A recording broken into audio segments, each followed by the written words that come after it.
عمل کرنے کی کوشش کریں اور غور سے سنیں۔ میں نے قرآن کریم کی آیت مبارکہ تلاوت کی ہے۔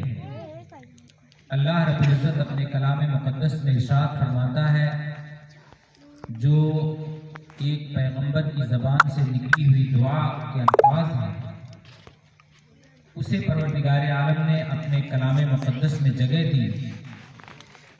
آیت کے الفاظ یہ ہیں، ربی حبلی من الصالحین۔ حضرت ابراہیم علیہ السلام نے دعا فرمائی رب کی بارگاہ میں کہ اے میرے رب مجھے صالح اور نیک اولاد عطا فرما۔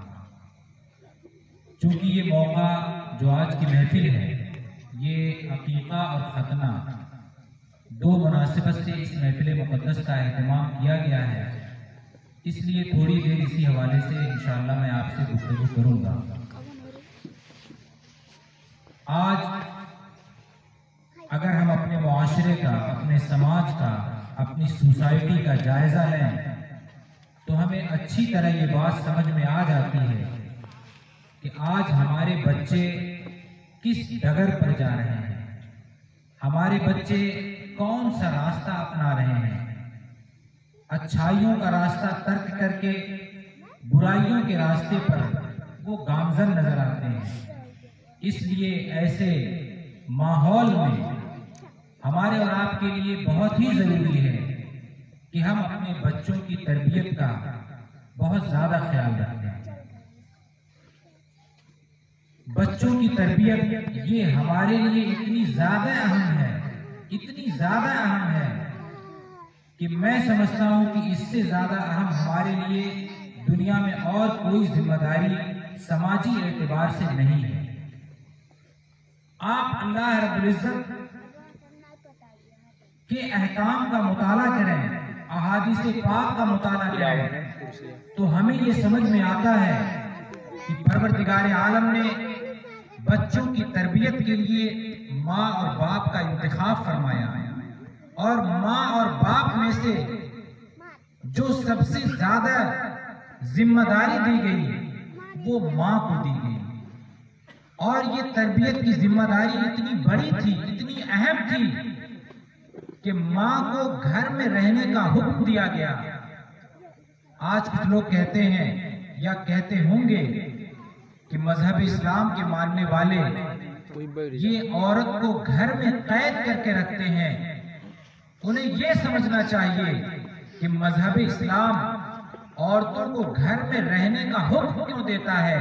اس کی وجہ یہ ہے کہ عورتیں گھر میں رہ کر اپنے بچوں کی تربیت کریں۔ اتنی بڑی ذمہ داری ہے کہ زندگی کے دو پہیوں میں سے ایک پہیے کو یعنی خاتون کو، بیوی کو گھر میں رہنے کا حکم ہوا۔ اس لیے نہیں کہ وہ گھر میں رہ کر آرام کرے، اس لیے نہیں کہ گھر میں رہ کر وہ عیش کرے، بلکہ اس لیے کہ وہ گھر میں رہ کر اپنے بچوں کی نگرانی کرے، اپنے بچوں کی تربیت کرے، اپنے بچوں کی صحیح پرورش کرے، اپنے بچوں کی صحیح طریقے سے دیکھ بھال کرے۔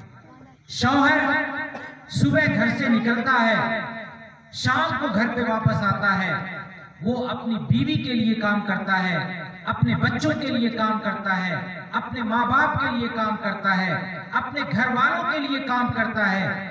ظاہر سی بات ہے اس کے پاس اتنا وقت نہیں رہتا ہے کہ وہ بچوں کی دیکھ بھال کرے، بچوں کی نگرانی کرے۔ اگرچہ ذمہ داری باپ کی بھی ہے، لیکن باپ سے کئی گنا زیادہ ذمہ داری ماں کی ہے کہ وہ ہر لمحہ اپنے بچوں کی اس طرح نگرانی کرے کہ انہیں غلط راستے پر جانے نہ دے، اور اگر کہیں بچہ غلط راستے پر جانے کی کوشش کرتا ہے یا جانا چاہتا ہے تو ماں فوراً اپنے شوہر سے کہے یعنی بچوں کے باپ سے کہے، اور دونوں مل کر کوئی ایسا حل نکالیں کہ اپنے بچوں کو غلط راستے کی طرف جانے سے بچا سکیں۔ آج ہم اپنے بچوں کو چھوڑ دیتے ہیں، وہ مدرسے میں جا رہے ہیں، اسکول میں جا رہے ہیں، کالج میں جا رہے ہیں، ہمیں کوئی فکر نہیں ہے کہ ہمارے بچے، ہماری بچیاں کہاں جا رہے ہیں، کس سے گفتگو کر رہے ہیں، کس کے پاس جا رہے ہیں، کون سا گل کھلا رہے ہیں۔ نتیجہ یہ ہوتا ہے کہ ہمارے بچے ہمیں رسوا کرتے ہیں، اپنے ماں باپ کو ذلیل کرتے ہیں، اور بالغ ہونے کے بعد وہ ایسے ایسے کام کرتے ہیں کہ ماں باپ کا سر سماج میں شرم سے جھکتا ہوا نظر آتا ہے۔ اس کی وجہ کیا ہے؟ اس کی وجہ یہ ہے کہ ہم انہیں کھلے سانڈ کی طرح چھوڑ دیتے ہیں، ہم انہیں بے پرواہ کر دیتے ہیں، انہیں اپنے ماں باپ کی فکر نہیں رہتی ہے، انہیں یہ سوچ نہیں رہتی ہے کہ ہمارے ماں باپ رسوا ہوں گے، سماج میں سوسائٹی میں ذلیل ہوں گے۔ کیوں ان کو فکر رہے گی؟ اس لیے کہ ہمیں ان کی فکر نہیں رہتی ہے۔ ہم اگر ان کی فکر کریں گے تو بچے بھی ہماری فکر کریں گے۔ آج ہمارا تو حال یہ ہے کہ ہمیں اپنا ہی خیال نہیں ہو پاتا ہے، ہم اپنے بچوں کا خیال کہاں کریں گے؟ ہمارے بزرگوں نے بتایا ہے کہ جب ماں کے پیٹ میں بچہ ہو اسی وقت سے ماں تربیت کا اہتمام کرنا شروع کر دے۔ یہ نہیں کہ بچہ 8 سال کا ہو گیا، بچہ 10 سال کا ہو گیا، بچہ جب بالغ ہو گیا تب آپ اس کی تربیت کریں گے۔ یہ تربیت کا وقت نہیں ہے۔ تربیت کا وقت اس وقت سے شروع ہوتا ہے جب بچہ ماں کے پیٹ میں رہتا ہے، تبھی سے تربیت کا وقت شروع ہو جاتا ہے۔ اور تربیت کا انداز یہ ہونا چاہیے کہ جب ماں کے شکم میں، ماں کے پیٹ میں اللہ کے فضل سے بچہ قرار پا جائے تو اس وقت ماں کا یہ رول ہونا چاہیے، ماں کا یہ کردار ہونا چاہیے، ماں کا یہ طریقہ ہونا چاہیے کہ اس وقت اپنے ذکر و اذکار کو، اللہ کو یاد کرنے کو وہ بہت زیادہ کر دے، تسبیح پڑھے، درود پڑھے، نماز پڑھے، قرآن پڑھنا جاتی ہے تو قرآن کی تلاوت کرے تاکہ بچے پر اس کا اثر ہو، اور جو بچہ پیدا ہونے والا ہے وہ بچہ نیک اور صالح بن کر دنیا میں تشریف لائے۔ یہ 11ویں شریف کا مہینہ چل رہا ہے۔ آپ نے واقعہ بارہا سنا ہوگا کہ حضور غوث پاک رضی اللہ تعالیٰ عنہ نے اپنی ماں کے پیٹ میں قرآن کریم کو حفظ کر لیا، یاد کر لیا۔ آخر وجہ کیا تھی کہ ماں کے پیٹ میں آپ نے قرآن کریم کو یاد کر لیا؟ وجہ یہ تھی کہ آپ کی ماں جب حاملہ تھی، آپ کی ماں کے پیٹ میں جب حضور غوث پاک کا حمل تھا تو آپ کی ماں اس عالم میں بھی قرآن کی تلاوت کرتی تھی، نماز پڑھتی تھی، 5 وقتہ نماز پڑھتی تھی، اور اس کے علاوہ تہجد کی نماز پڑھتی تھی، نوافل ادا کرتی تھی، تسبیح پڑھتی تھی، درود پڑھتی تھی، اور جب صبح کو تہجد کی نماز پڑھ کے آپ فارغ ہوتی تھی تو جب تک آپ اتنے قرآن کے پارے تلاوت نہیں کر لیا کرتی تھی جتنا آپ کو زبانی یاد تھا، تب تک آپ گھر کا کوئی کام نہیں کرتی تھی، اور گھر کا وہی کام کرتی تھی جو تلاوت کرتے کرتے جو کام کر لیا جاتا تھا۔ آپ اندازہ لگائیں جب ماں اتنی پرہیزگار ہوگی تو بیٹا یقیناً غوث اعظم ہوگا، بیٹا یقیناً شیخ عبد القادر جیلانی ہوگا۔ ہم اپنی ماں اور بہنوں سے کہتے ہیں کہ جب آپ کے پیٹ میں بچہ ہو تو آپ اسے معمولی نہ سمجھیں۔ بچہ اور بچی، اولاد، یہ اللہ کی اتنی بڑی نعمت ہے، اتنی بڑی نعمت ہے کہ دنیا کی ساری نعمتیں اس نعمت کے سامنے ہیچ نظر آتی ہے۔ کوئی نعمت اولاد کے سامنے اس سے بڑھ کر نہیں ہے۔ دنیاوی نعمت کو اگر دیکھا جائے، آپ کے پاس دنیا کی تمام نعمتیں ہوں، دنیا کی ساری نعمتیں ہوں، آپ کے پاس اچھا مکان ہو، اچھی گاڑی ہو، پوجی پراپرٹی ہو، آپ کا بینک بیلنس دولت سے بھرا پڑا ہو، آپ کے پاس خرچ کرنے کی کوئی جگہ نہ ملتی ہو، لیکن یاد رکھیں اگر آپ کے پاس اولاد کی نعمت نہیں ہے تو آپ خود محسوس کریں گے کہ ساری دولت آپ کے سامنے بالکل ایسے نظر آئے گی جیسے سامنے بجھا ہوا چراغ رکھا ہو اور چراغ میں روشنی نہ ہو۔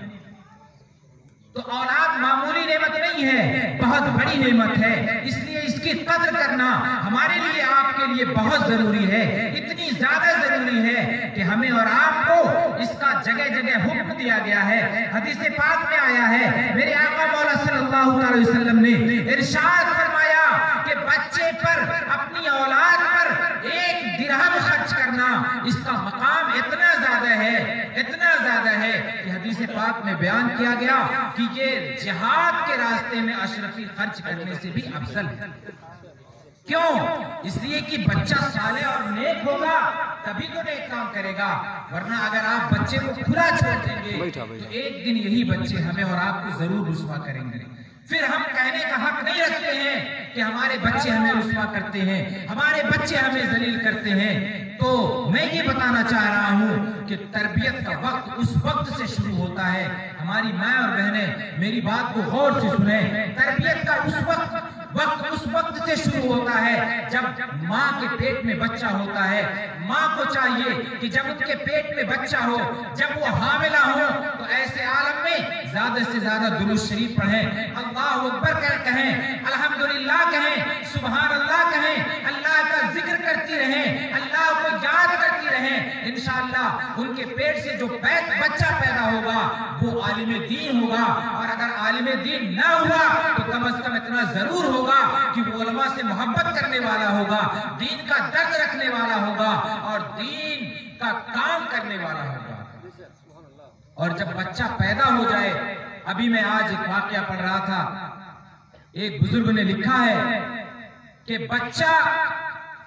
جب بچے آپ کے گھر میں پیدا ہو جائیں تو میاں بیوی عام طور سے گھر میں جھگڑا کرتے رہتے ہیں. اور دو لوگ ایک جگہ ہیں تو جھگڑا ہوتا ہی ہے. کہیں نہ کہیں دو مزاج کے لوگ ہیں تو ایسا نہیں ہو سکتا کہ میاں بیوی میں کبھی جھگڑا ہی نہیں. بڑے بڑے نیک لوگوں کے ہاں جھگڑے ہوئے ہیں. تو آپ یہ نہ سمجھیں کہ میاں بیوی کا رشتہ ایسا ہے کہ اس میں کبھی جھگڑا ہی نہیں ہوگا. جھگڑا ہو سکتا ہے، ہوتا ہے، عین ممکن ہے، بلکہ واقع ہے. بڑے بڑے نیک پرہیزگار عالم کہ یہاں بھی جھگڑے ہو جاتے ہیں لیکن جھگڑے کے حل بھی ہوتے ہیں. تو بزرگ نے لکھا ہے کہ آپ کو جتنے جھگڑے کرنے تھے آپ بچہ پیدا ہونے سے پہلے جھگڑے کر لیا کریں. جب آپ کے گھر میں بچوں کی کلکاریاں گونجنے لگے، جب آپ کے گھر میں بچوں کی پیدائش ہو جائے تو میاں بیوی، شوہر اور بیوی آپس میں جھگڑے نہ کیا کریں.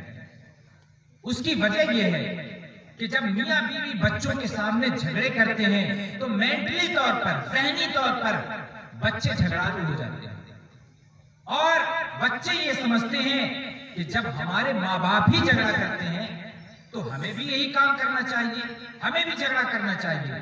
اگر کوئی بات ایسی آ جائے زندگی میں کہ میاں بیوی کے درمیان جھگڑا کرنے کی نوبت آ ہی جائے تو اس وقت یہ خیال رکھیں کہ بچوں کے سامنے نہ شوہر بیوی کو ڈانٹے اور نہ بیوی شوہر کو ڈانٹے. کیونکہ جب شوہر بیوی کو ڈانٹتا ہے یا بیوی شوہر سے زبان درازی کرتی ہے تو بچے جو سن رہے ہوتے ہیں ان کی نظر میں، ان کا ذہن چونکہ وہ پورا کاغذ، سادہ کاغذ ہوتا ہے، تو بچے یہ سمجھتے ہیں کہ جب ماں باپ ہمارے اس طرح کے ہیں تو بچوں کی نظر میں ماں باپ کا وقار گھٹ جاتا ہے، ماں باپ کی عزت کم ہو جاتی ہے، ماں باپ کو اہمیت نہیں دیتے وہ. اس لیے ماں باپ کو چاہیے کہ اپنے بچوں کے سامنے جھگڑا کرنے سے بچیں، بہت زیادہ پرہیز کریں. اور اگر کوئی بات ہو جائے تو ایسے موقع کو تلاش کریں کہ جہاں بچے نہ ہو وہاں اپنے جھگڑے کا فیصلہ اور تصفیہ کر لیا کریں. ہم اور آپ کیا کرتے ہیں؟ بچوں کو تو ہم خیال ہی نہیں کرتے کہ ہمارے سامنے بچہ ہے یا ہماری بچی ہے، شوہر نے اٹھایا ڈنڈا اور بیوی کو پیٹنا شروع کر دیا، اور بیوی تاؤ میں آئی، شوہر کو بلا بھلا کہنا شروع کر دیا. آپ اندازہ لگا سکتے ہیں کہ ایسے ماحول میں پلنے والے بچے وہ جھگڑالو ہی ہوں گے، وہ نیک اور صالح نہیں ہو سکتے ہیں. ہو جائیں تو یہ اللہ کا بہت بڑا انعام ہے کہ ایسے ماحول میں رہ کر بھی بچے نیک اور پاک باز اور صالح ہو جائیں. ہمارے بچوں کا آج کیا حال ہے؟